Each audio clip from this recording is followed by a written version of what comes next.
When it comes to United States elections, the state of Alabama has historically had some of the lowest voter turnout in the country, with only 37% of eligible Alabama voters participating in the 2022 midterms.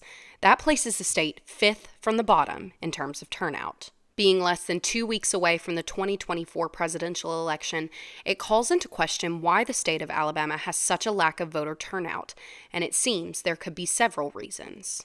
Two explanations that appear to be intertwined could be that the state of Alabama doesn't offer early voting, as well as the confusing nature of absentee ballots, both of which complicate and narrow the doorway for how much time people have to cast their ballot. Ray Naraki, Auburn University student and first-time voter, explained that they live close enough to their polling location to vote in person, but when assisting a peer in completing his absentee ballot, found it entirely too complicated. He was very confused about it. He almost didn't vote because it was so confusing. He lives in Georgia.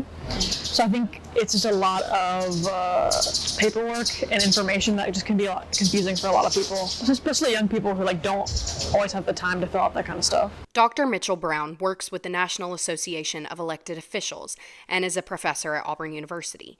Even with her background in election administration and teaching courses to volunteers on how to conduct the polls, absentee ballots can be complicated. I tend to vote absentee, and frequently I'm requesting a ballot from out of state because I'm gone so much. And the process in Alabama is pretty challenging.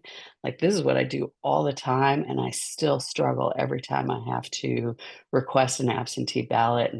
Another likely reason for the low turnout could stem from non-competitive elections.